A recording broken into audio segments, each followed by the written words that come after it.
Hello folks, welcome to the Hombu Dojo podcast. We've got 5 black belt sensei. Very important, very deadly people on the podcast today. Say hello, Paul Uren sensei. Hello. Paul Uren from HTKIGB. Say hello, Christian Oygarden sensei. Hello. Joining us from Norway, the land of the Norse.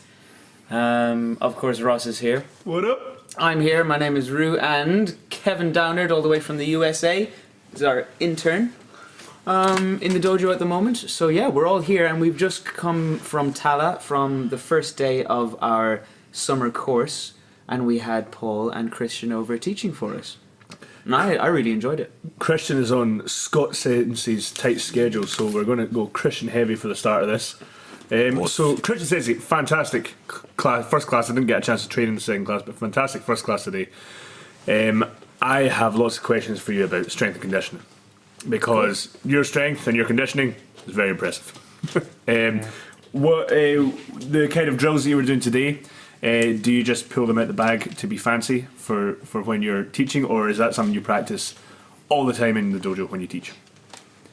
No, I just pull them out to be fancy, in all honesty. It looks really cool, and it does though. I like really tall, stretched out Yoko Geris. I mean, don't underestimate the importance of looking cool. It's as an instructor. I agree. People will look at you, and some will. Oh, look at a young guy just showing off. But some of the young guys will look at that as a... Like me. Yeah. And be like, oh, damn. That's awesome. No, I think Simon Sensei once said to me, like, always be able to always have a party trick that no one else can do. And yeah, today you were full of party tricks that no one else could do. Because I think it's a nice contrast. Like, you do these very difficult kicking drills today, but you warmed up the class, and you done the same last time you were over. You warmed up with the very practical leg kick. Yep. Punch. Just to basically smash your partner for 5 minutes, just to get the body awake, sort of thing. And I think your application. I watched you teach the second and first cues, third, second, and first cues Basai Dai. I saw some of your applications for that. I heard you were showing some excellent applications for your Goshio show. Like, so you have a nice blend of fancy, very showy offy karate, but also some very nasty practical karate. Yep. And I just want to know what's your background in karate? Like, where do you get that lovely blend? Who have you trained with? Who have you stolen from? Obviously, we got to meet your sensei today. Well, yeah. I mean, I've trained with many, and I've nicked a few ideas from many as well. And I just said that it's important to look cool and be fancy. You know, of course, there's a what do you call it? Tongue-in-cheek comment. Yeah. But most of my applications are just made up on the spot, in all honesty. And some of them work, and some of them fail miserably. But they're all like just things that happen during training. I want to show this and that part of kata, or I see some of my students who are kind of doing weird things, and I have to, no, it's this thing works that way, so it can't be this way that you're doing it. You get? Yeah. And then this kind of application stuff just happens, really. There's a person in the way, and pain happens, and cool things. So you don't. So what you're saying is, with your application, comes is very much in the moment. Like how can I make this work? And yeah, that's what like the application for Basadai that I showed last year. Yeah. With the double ayuke to a leg grab and stuff like that. That happened because I was gonna show it, demonstrate to a microphone. I was gonna show it as a really double ayuke, just in case you can't really see what's happening because you're so close. You're just gonna block up, and then you bring the arms down, trapping your opponent's arm. But I didn't get the arms. They just slipped away, and if it was instinctively or just lucky or whatever happened, but I just dropped to one knee and there's the leg, so I grabbed the leg, and then I shot forward punching, and of course when I had the leg there, then it will automatically turn into a takedown. which was quite a cool effect. And we did a little, how can we make this more refined, more improved? And it was just a thing that happened really and turned into a really cool application. As cool as that sounds, to like going into what Paul Sensei taught today when he was Paul Sensei done an excellent restraining class. It was very much a close quarters grappling class, and one of the things that you said, Paul, was that you have to practice these things over and over again so that they become habitual. And obviously, with what you're saying there, Christian, is like it just comes to you. But you obviously practice that kind of stuff all the time. But that the application came because I have practiced the kata so many times that it will come naturally because it's ingrained in my body, really. You can't do that as a mental activity. You can't be like, oh, there's a punch there, I have to grab it that way and this angle and that, because then you'll just suffer from, choice paralysis, and you have trained all these different flow drills and somebody grabs your hand and you're like, oh, it's finally happened. And stuff like that. You need to have done so much kata, so much karate that the choices are made for you. Yeah. And is that, Christian Sensei, what gave you the confidence to be spontaneous in that situation where you were demonstrating, you were in the middle of a course, you had come from afar to teach, and you just had to do a leg grab because your first application had failed? Is it your confidence in your kata that gave you the courage to be spontaneous there, rather than trying again? Or are you just a really spontaneous person? Yep. Yes. yes to both. I mean, you have to have options. If you want to demonstrate an application, then of course you're going to hold a class on that application. It should be rehearsed. You have to know what you're trying to teach. But things like the chicken wing, the tummy ache. Well, you weren't there. The herein sandan elbow application. lock thing. Yeah, that came from struggling with the timing for Goju Shosho because I didn't like this, the double elbow thing. Yeah. Thing being a sharp movement at the end because it kind of looks weird and fast.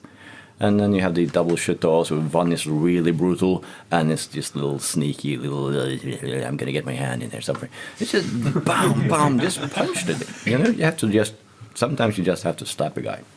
Yeah, I think doing that second shuto uche came along somewhere relatively recently because there's a video of Osaka doing Goju Shio, and he does them all fast. He does all the shutos. Yeah, he does. He doesn't even. He just goes bam, bam, bam, bam. Yeah, bam, and it's finishes. He was bloody making amazing. up his own rules in those days, though. Yeah, that's the thing. But that way of doing shuto, that one is from my sensei, from Robert. Yeah. Because the first time we did this, I had, taught myself the advanced katas at a low grade from YouTube as one does. Yeah. And I did this sneaky sort of thing. Yeah, I know. You sure you want to punch someone slow? No. So would you, when you're practicing kata, would you put application over physicality, like physical training, or do you try and perform your kata with application in mind, effectiveness of technique? That is in mind? a great question, and I wish my vocabulary was able to keep up with my desire to answer it, but I'll do my best. We had it with Scott Sensei yesterday. I talked about the same thing, and one of the things that we Shotokan guys often get discredited for is that our katas are dumbed down, watered down versions, and I think to a point that is true. They are simplified. Simply because of the way they were taught. You had to simplify it in order for one person to teach a big group. That's why if you watch Shotokan kata on YouTube, you can learn it by YouTube-ish. You can get the gist of it. But like Supai Rinpei or any of the other Shiryu, Uechiryu katas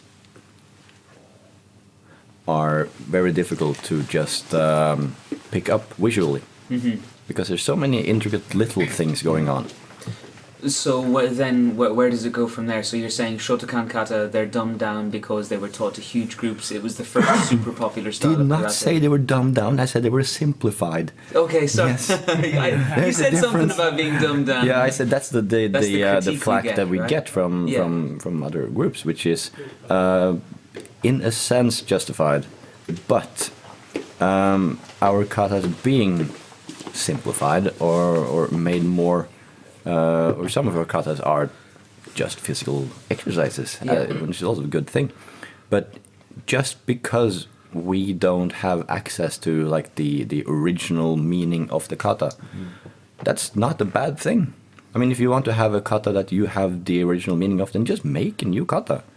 It's not that hard. It's just every guy who's at least every shodan has complete capability to create his own kata. Actually, Ross stole your exercise Yeah, I where did. 4 people attack one person in the middle and then you kihonize their movements and make a kata. That's right. We did that here in the dojo. Cool. I steal Forgot everything. all about it. Guys, I really enjoyed I that. have this as very angry because this is fantastic Yeah, stuff. but this was getting off to a good start. I have just been informed by Scott Sensei that you must now go outside to the taxi that will take you to. I will do so Scott Sensei. after finishing my 1 point. If I have 10 minutes to get to the shower, then I will do so. Otherwise, I'll show up sweaty and stinky at the restaurant. But it's not a bad thing that that we don't have access to the original ideas, whether they were lost due to simplification or because everyone who knew them died in the war, or something like that. It just gives us more freedom. I mean, we have the kata, and then we have the freedom to develop applications. We don't have one original idea. We have access to all the ones that our creativity will give us. I mean, this is where the art comes in. You have like big works of poetry, and then you have the ability for that single piece of poetry to make new ideas and stuff inside the inside the minds of all those who enjoy it. You've only drunk half a beer, man. I know, Get it yeah. together. It's even Budweiser. So yeah, I mean, you can have a great piece of poetry and one original idea that you can build on, and you can make something better than the original of it. Maybe Edgar Allan Poe just really liked birds. You know? Yeah. That's So there. excellent. Yeah. I'm very, We're gonna have very to get upset Christian that this Sensei on the phone to talk I to think us we're going to and, have to yeah. do this over Skype or something. That was excellent. Yeah. Thank you very much for giving us your brief time. Thanks for having me. And I look forward to talking more about this tomorrow. Yeah.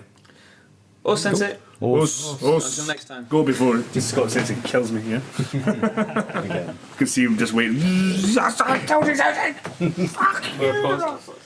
So, going off of what Christian Sensei just said, Paul Sensei, you were doing a lot of application-based movements today. You've done some lovely pieces of kata and made it work in a very realistic way. But Asmi, why are you so obsessed with grabbing the wrist? What's the story there? Well, I just think it's it was just irony for you, Ross. So back once upon a time, I confessed to Paul Sensei that I hate it when people do wrist grab applications because I'm thinking, who grabs the wrist these days? Like, when's the last time somebody ever went to attack you and grabbed your wrist? But It's to keep you from drawing your sword, man. yeah, well, obviously. Or your. But I keep my sword on my back, you know. So it's I go for the bear hug. No, but obviously, all joking aside, fantastic class today. What were the thoughts behind the class? What was the inspiration? The inspiration was reading some text, some karate text. I got the Big Red Book from Massimo Braglia, and looking into the history of some of the kata, and then started reading. I watch a lot of Iain Abernethy these days, and quite inspired by that guy. Have you heard Iain Abernethy? Go on, do it.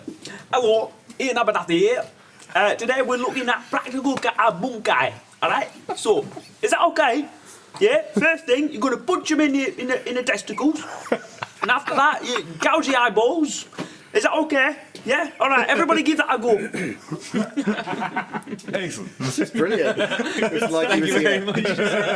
We could do an interview with Iain Abernethy just as you. Yeah, go on then, ask I me a wish he question. was here. No, Get he would loads. probably turn me inside out if he Oh, was yeah, here. but that would be funny. Yeah, I haven't trained with the guy, but I've listened to a lot of his podcasts, and yeah, What? There's another karate podcast. yeah, I don't think it's up the ratings though, so you guys will be okay. And yeah, it's just opening up a new element to. So I've always had instructors that have applied the practical element of karate. So my biggest influence in my karate is a guy called Dave Hazard, who always applied karate in 3 ways. When he did a kata, he never taught kata without applying it, and he would do classical, true technique. Then he would do free flow, like jukumite, and then he would do street application and kill people. Excellent. And if you were ever honoured to be his uki, you would get whacked. And it was always effective, and it was brilliant. Yeah. And I don't think I've developed that side of my karate very well over the years, and that's something I'm looking at more now. I was recently getting preparing for Denmark, as everyone I think knows now that I'm planning on grading in Denmark. I've been looking at application for my chosen kata, and it's the weakest part of my karate. There's no denying it. Like, it is definitely the thing that I spend least time doing. It's definitely something that I don't teach in the dojo enough. I'll teach self-defense things.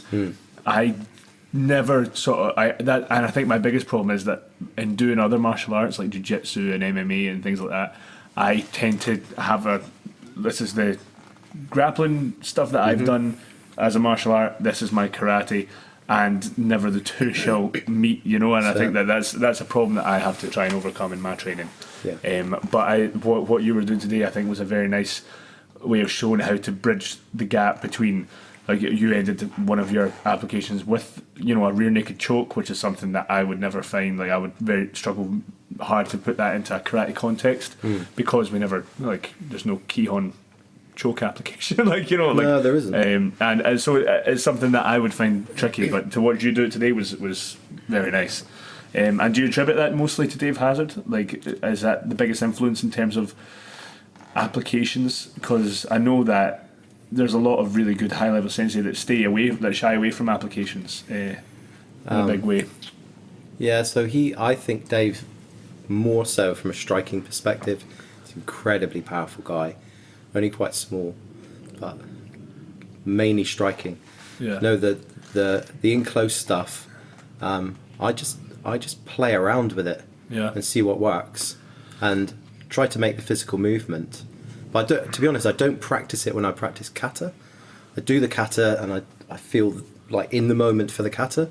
But when I go back home and I practice slowly, then I start to think, this technique goes this way, what am I doing? How could I apply that to an opponent? So preparing for today was lots of searching around in my brain for what would that look like. Take it to the dojo, get one of the guys to work with me. Does it work? Doesn't it work? Yes or no? Then just carry on. So I feel like I've become, I've moved to that type of training really recently, maybe in the last 2 years. Yeah. So only really recent. I trained for like years, and it's quite new for me, and I'm really interested in it. Yeah. There's a global move. There's a global shift towards practical karate. Yeah. Iain Abernethy is more popular than ever.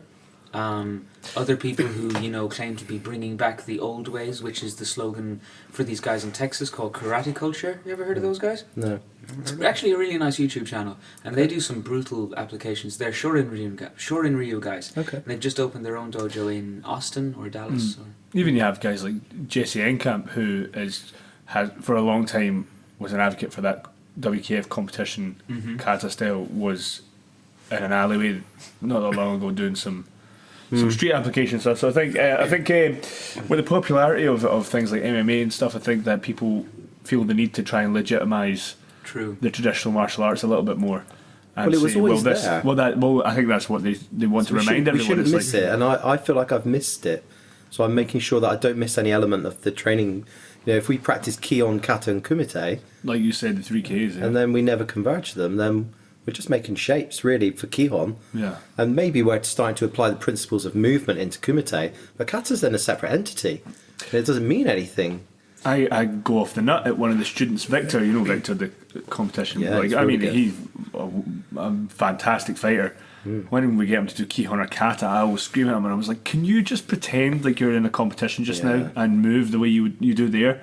Like at least a rocket up his ass to get it done." You know, he's starting to get the hang of it a bit now. Like he's starting to, you can see the shift happening. But yeah, like stuff like that. Like again, he's a situation where he's never. It's always been either a kumite guy or a kata guy, Yeah. and again, the separation between the two is evident in the dojo and what they do, and it's a trap that I don't want to fall into. But luckily, I've still got a few. I've still got time to sort of find my way and you know bridge these gaps and stuff. And it's part of the journey, you know, for myself. Me too. But yeah, it's very interesting. Like the last couple of times I've had the pleasure of training with you, I got to train with you in Simon's camp, like I said, and your application class for Good Shield Show, lovely. You know, that some of the techniques and stuff you're doing. Because what I like is that as much as like, okay, this is the technique, you find a way to do the in between part rather than again people focus on the shape at the end, and the shape at the end has to be your application. Like you have to make it look. Yeah. Like what the technique is. What I love about when you do applications is that you have to look closely to try and find what technique you're doing. You know, Yeah. it's that in between part, which I think is a very tricky thing to do. I think it's wasted movement. There's wasted arm movements. The first move of Good Shield Show. How can that ever be just a block? Yeah. What's that bottom hand doing? Yeah. It must be doing something. Otherwise, it wouldn't be there. It'd just be a single hand technique. So, yeah. I mean, I've always been interested in it, but I don't think I've focused on it heavily. I think quite a few years when I was running my dojo at the beginning, I would generally have taught syllabus training. We'd have been really good at kata, really good at kumite, really good at Kihon, but there wasn't that extra development in me or my students for quite a few years, really. Yeah. And do you think like part of that, like I know you've been a squad coach for a very long time. You like when did you first become a competition squad coach? I think it was about 2004 with my old association. I've got problems with my eyes, so I had a torn retina when I was 17. But I've always had weak eyes. I was told by my optometrist when I was about 14 you shouldn't do karate. And I think every karate person who told me by some medical professional, you shouldn't do this. It's terrible for your body. so I'll show you. So I clearly ignored that. Yeah. And when I was 17, I was fighting with my instructor one Sunday. We used to go squash courts and he used to beat me up, which was brilliant. And he just caught me with an innocuous technique. And I actually worked in that eye hospital. It was convenient. So the next day I was in work. Everyone was like, oh my god. You can't see it when the retina detaches or it tears. You can't see. Yeah. So they had to put a big lens on my eye and look behind it and say, "Yeah, you've torn it. Get straight in for laser treatment." So I carried on competing in kumite till I was in my mid-20s. With one eye, basically, yeah. Well, no, I can see fine, but it's really susceptible for it to happen again. Oh yeah. Oh, So you don't want to and get hit, yeah? And if it detaches, so the last time I spoke to someone, he said if you did hit training, it could detach. Yikes. So I'd still do it. Yeah. But I don't get involved in heavy kumite. You know, people who escalate, I keep away from them. Yeah. And I have to be careful. But I minimise the risk of the contact. Just which one is it? Well, they're both the same. They've both been lasered, Oh yeah. but it's this one. This one had the tear. The right one had the tear. They're right. But they're both the same. They repaired both at the same time, actually. There you go. But do you think that becoming a squad coach had an impact on how you were teaching in your dojo from time to time? Just did competition become the main focus? I think because Yeah, one of to the be things fair. I find like a struggle is that when you have people who are desperate to compete, you maybe are competing yourself, still involved in that competition scene. That spills over into normal everyday training because the same guys are in the same class. You know, they're in squad sessions, but they're also in everyday class, and you want them to do well. Yeah. Do you end up focusing more? Did you end up focusing more on that sort of competition aspect? Did that affect your day-to-day teaching? Yep. Yeah, Absolutely. And would you attribute that to the fact that then took away from that sort of Yeah. the practicality, so to speak, of Yeah, I don't think I was combining ready the for three it Ks, either. yeah? I don't think I was ready to do that type of karate. I think that was that point in time where I started coaching our national squad of our association, and to be honest, it was really easy because all the competitors were really top class. So I didn't have a massive job to do. I'm very good at organising. We're going to train twice a month, every month. We're going to meet on these days. We're going to do 2 hours of kata, 2 hours of kumite, and we're going to smash it together. And the guys did all the work. I just set out lesson plans and gave them structure and videoed everything and did analysis and stuff.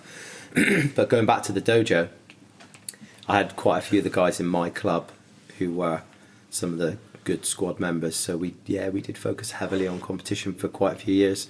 And when that died down, then, because people leave and people move away and go off to uni and stuff, then we did change the way we started training. And to be honest, even the last, say, 3 or 4 years,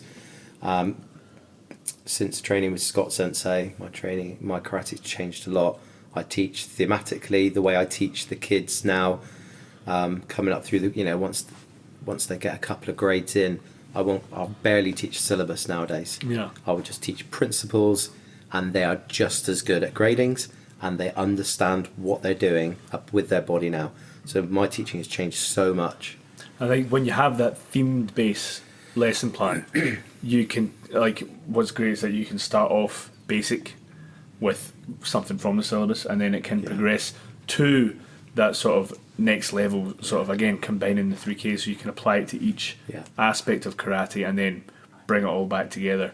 And at the end of the class, you see what we're doing just now is the exact same as what we were doing as when we started off the class. And I think that is a big key that I think a lot of instructors miss out in karate. Like, theme-based teaching is the way to go, I think. Because you can teach a white belt and teach a sandan in the same class. That's what ends up happening here a lot in our adult classes. It's all, apart from the Monday nights, because we will on Mondays it tends to be a kata day, and Scott Sensei will teach that class, and we will go over much more advanced katas and stuff. So junior grades get a bit lost, and they wouldn't benefit from it that much. But on Thursday nights when Scott Sensei teaches, Tuesdays and Wednesdays when I'm teaching, it is, for example, we've got 3 new beginners that have just kicked off training in the last month or so, adults, and then you have sometimes Tommy Sensei will walk down to one of my classes, and you've got a 5th dan, and then somebody who's been at karate for a month, and you're in the same class, and you have to be able to give them both something to say, well, it was worth coming down. And I think if you try and do something, again, if you try and work on one of the 3Ks or the 3Ks, it's not going to work. You have to have that blend that can go from one to the other. Yeah, I taught that way for a long time, and you can get an instructor come in to teach you Agyuki Yakusuki for 2 hours, and you just think, why did I bother? But Scott Sensei come to my dojo and teach Yakusuki for 5 hours, and it would be absolutely, captivating for the level of detail, the body, the mechanics of the body movement. Just focusing on principles, on all the themes that he's trying to put across. You're not really doing Yakusuki, are you? Of course. Yeah. But that's just the end product of what he's basing it on. So it's teaching and understanding karate at a much higher level, and I'm really glad that 3 years ago that I made the decision when I was kind of nowhere with my dojo that this was where I would like to go, and spoke to Scott and Simon about it, and it was worked out brilliantly for me, because I said to them at the time, I'm 40 now, and I don't want to be 50 and think I just wasted my last good super fit 10 years of my karate life and just died. My karate was never going to die in those 10 years. I wanted to improve. My karate's improving still. Nice. I mean, I think I just came back from a Steve Ubo trip in San Diego, and he's in his 70s. Wow. And is better than any other. And I was thinking to myself, he has gotten even better since the last time I trained. It's funny, and that might sound silly, but I honestly thought, even the way whether it be maybe not necessarily his karate, but definitely the way he was teaching compared to years previous when I've been teaching, I've ever thought he understands how to get the message across better now than he did 4 years ago when maybe I first trained with him. Or there certain things where and that might come across as a bit, I don't know, who are you to say that whether he's Well, it's your teaching well or not? But that's your what I, experience in the class. that's what I right? took away from it. I was like, he's finding ways to improve still.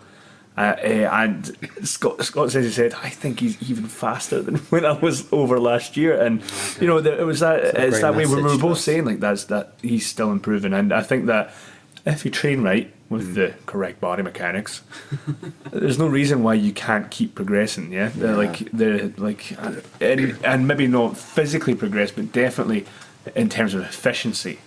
Like a lot of the fat of the technique gets taken away, a lot of the unnecessary effort that you're putting into techniques get taken away. So it's good. I mean, it's again great to hear that you've felt that you've not wasted those last years, you know, Absolutely. or you're not wasting them anyway. No, I'm still Speaking not. of teaching thematically, how long would you have liked to have spent teaching us Gankaku? Because that was the theme of your class. I mean, that was the applications you were teaching were based on Gankaku, and then in the second session you only had 45 minutes, so we practiced the kata basically, having previously gone through the applications. What else would you have done? I would have done the same, but I would have done it in more depth, I think. Yeah. You said you skipped over some applications, right? Yeah, we missed a few. We demonstrated them quickly, didn't we? But yeah, I would have gone into a bit When more. he says we, folks, he means he tortured me for everyone else's amusement. Oh, I appreciate that. Videos coming to check out Scott Langley's Facebook page for the videos. Me and Tommy had got them. Watched them once, replicated them fine. The same. Yeah, they did. To be fair, I missed the question now. Oh, what else would you have done with that class? Because you were limited by the time available to us. Well, I would have really liked to bring a flow drill of all the bunkai into one fight. Wow, yeah. So when I did my Yondan grading in 2004, I think, I had to prepare kata and then application for all of the moves. And I thought I had one really good Nidan student, Aaron, at the time, and he was training with me a lot. And I said, why don't we just do something that works as a complete fight for Guchio Show? It was. So I presented that. So I presented the kata to the grading examiners, and then said, I'd like to present this to you, which they weren't used to, but they kind of went, right, crack on. Crack on with that. And they said, right, that was good. So then can you break each section down for us and show us what you did? And then show an alternative application for each of those moves as well, which I prepared. But it felt nice to have that complete fight. So what I like about the type of practical application and turning into a flowing drill is you can flow from one to the other, or maybe I do one, you do one. Oh yes. So flowing backwards and forwards. Yeah. That was my aspiration at the start, but I wasn't sure how much time. Then I messaged Scott saying, It'd be better if you this were doing week. all the applications, right? Well, no. Well, I could demonstrate them, and you could hit me back. Then I would have been a bit of a fair cop, wouldn't it? That's fine. Yeah, that would have been nice. A lot more time on the principles of the kata, like technical principles, because we only did 2 or 3 drills, didn't we? Yeah. That summed up like the pivoting aspects, ball and heel pivot, and then some core strength and leg strength exercises that you need for a Gankaku Gankaku Kamae, and some of the techniques that you have to flow into nice and slowly. So It's definitely a favourite of mine. Yeah, me too. I love that kata. Excellent. such a brilliant. I really like it. I think it relates to everyone because I'm a stronger karateka, and then I was chatting to Simon about it. He's it's nice and light kata. Well, I think it's explosive. So I get what he's saying because he loved it because he was an MP guy and a Gankaku guy, and I'm a Sochin guy, but I really like Gankaku because I can do that in an explosive way. So I don't know fits if it's me. my level or what, but I don't understand when people put an adjective on a kata. Unless it's long kata or short kata. Otherwise I'm like, it's a light kata? What are you talking about? Or you think if you try and make... Hang on, and Sochin. I see how Sochin is a heavy kata because it's nearly all Fudodachi. Okay? Yeah, it's but really besides Sochin, I don't get it. You don't think I don't know, for example, with MP, the changing in height all the time, the changing in direction rapidly, you think if you try and be heavy when you do that, it's going to be as good as someone who is a bit lighter on their feet? Well, first of all, I think people have gotten this idea in their head that it's called the flight of the swallow because you go up and down while you're doing it. But I've been told by Scott Sensei that you change height twice in that kata only. Everything else is supposed to be the same level. The first ki, you're not supposed to change height there. You're supposed to say Well, the are you, kidodashi or level. is that something that has been developed in order to train the body? Well, yeah. And then you see old school guys like really on the that. Yeah. There's a lot that of get on if you look at the after old school Kosudachi. versions, there's a lot of Lot of of changing leaning. heights, There's a yeah. lot of definitely your center drops. and Okay, comes but up I'm all not the time, practicing the kata that way. No, not at all. So how am I supposed to think of it as a light kata when I'm not going up and down, or a flight of some swallow? But are you heavy when you do it? Do you think? Ugh, I don't know. You jump I'm as well. not heavy and I'm See, not. Yeah, it's got a jump in it. Fair. The techniques are short and sharp. Yeah. When I do MP, I think of hand sandan. I think of teki, because that has that light, sharp movements. You're not plonking yourself there and throwing these gidambarai agsuki. You're, firing them quick. Sure. And then there's that explosion, expansion, and drive. One of my favourite sections is that right Agzuki Shuto, switch Shuto, Yeah. Shuto, that's bum bum bum bum You've got to bum. be super sharp and light with that bit. Yeah. Yeah, I think it's light kata. Not for the flight of the swallow thing, just because of the techniques, the way Just the to go down timing's put opinion, together. Just to go down opinion. Yeah. Oh, that's fine. No, It's only my opinion, regardless of grade. I sometimes let the showdown opinions out just to. But that was Just- good. No, do that because you're right. I had a big argument. Not an argument. I had a discussion with Matt Payne Sensei, who will be coming to teach at Christmas, I believe. Good. But he is one of Rick Jackson's longtime students. He's trained with Steve Ubo Sensei for a very long time.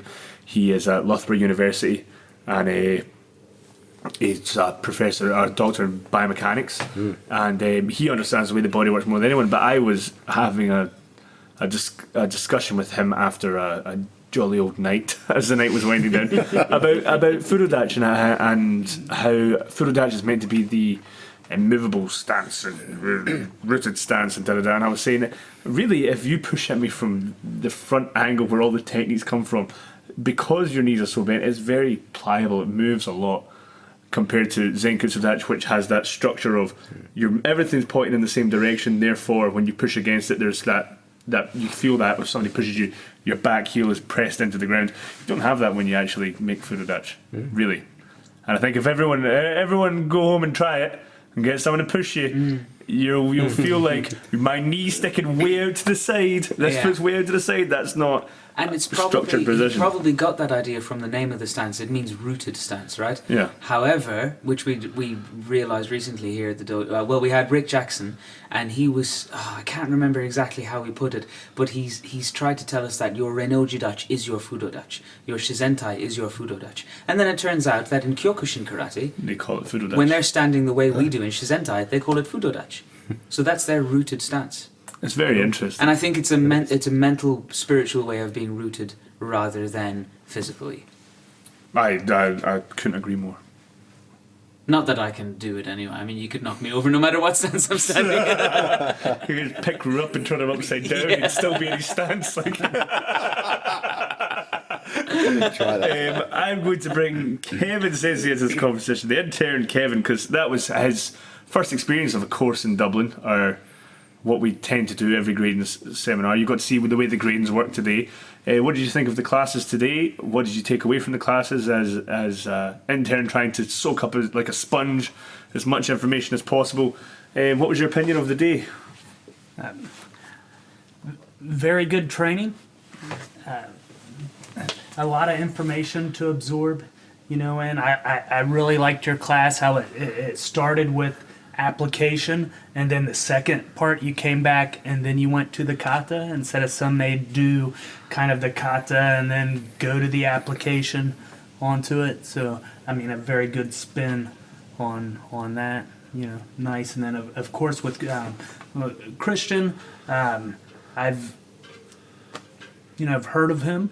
I think I'm more familiar with Paul, even though we've never met, but we've kind of on Facebook, and I got a little bit of kind of understanding on what you do. But Christian is kind of like who's this guy on there? And I was like, oh, pretty good stuff. But you know, He's impressive, huh? coming off like the first week of the instructor's training, when like my legs are screaming, and then he's as he like bending way down. I was like,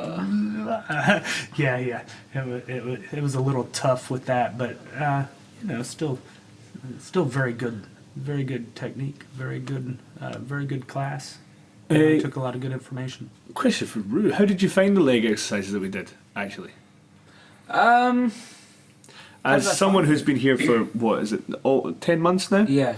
10 months of. I had a difficulty with them from a mobility point, But not a strength point. not a strength point. No. That was the bit where I like. It's nice to know when your training works. Yeah. And that was the point where I was the uke for Christian Sensei's first class, and I had to stand there while he put himself in a very, very difficult contorted sort of like contortionist almost like position, and then unravel into a fantastically flexible and beautiful and very still his kicks are very effective, even though he called it flashy earlier on. It's still very effective. Yeah. Like I was feeling a thud every time he was hitting me. It definitely he definitely has the ability connected. to make it work, undoubtedly. And going, oh my god, that is impressive. But then going and trying to do it and be like, oh my god, we can do it. It was very interesting. So even though your legs are screaming, Kevin, I think that's a sign that it's working. And I think that if you stick after this, if you stick at the same sort of regime, you'll find a massive difference in your overall strength. Yeah. Yeah, I mean, I just felt like there's no way I'm pulling this off, and then I look over at Scott and he's like, "Do it!" Fuck you! Every time Christian demonstrated one of those contortionist moves where he like kicks, he like expands from this squatted position up into a beautiful kick, and then you're right, okay, go try. And then I'm paired up with Paul Sensei, and I look around, and there Scott is, arms crossed, looking at me like, "Go on then, show us how to do it. Oh, you're gonna do it the easy way, are you?" The one that he did, which seemed a little bit like wizardry to me, was the shirogiri from. A lunge. No. From the cross leg. No, it wasn't even the cross leg. He done a shirogiri, and he done the. Us. We were just talking about you. He done the shirogiri from having his foot to foot position. Oh, that, yeah, and he had his way of like I managed to still get round to the centre. moving his center into the center while also pivoting on one leg. That was very good. Yeah. Scott Sensei has just joined us. Scott Sensei then came across and demonstrated it perfectly as well. My arse.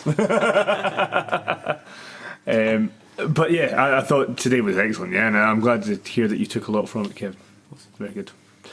Unfortunately, folks, That's all we have time for. Scott Sensei once again has to rein in on our parade and take an instructor away for dinner. Well, you know, if I was ever invited on these things, I would have stayed a little bit longer and come maybe a little early, but, you know, never am, so... We'll have to get Scott Sensei on another No, podcast. it's fine. It's fine. Let me just pay for instructors to come over so you can interview them for free. That's my raison d'etre. That is what makes me wake up in the morning thinking, who can I invite over so you guys can drink beer and talk bollocks to? Whilst I'm waiting here, hungry. This dojo thrives on positivity and togetherness and support and it's a community. and you just heard it there, folks. If you wonder where we get it from. That said, before we go, Paul says you are one. You love a fail. You love a fail. Or grabbing your wrist. You love a fail. A fail. And before we sign off, I would love to hear a fail of the. It doesn't have to be of the week. Just a recent. No, I have a fail of the week. You have a fail of the week. Let's hear Yeah, it. so I spent the last 6 months trying to work out a new structure for my team in work, and we managed to get financial approval this week, which we fought really hard for. I've been schmoozing the executive team in the hospital endlessly, and we presented the new structure to the team this week, and they went, fucking hell.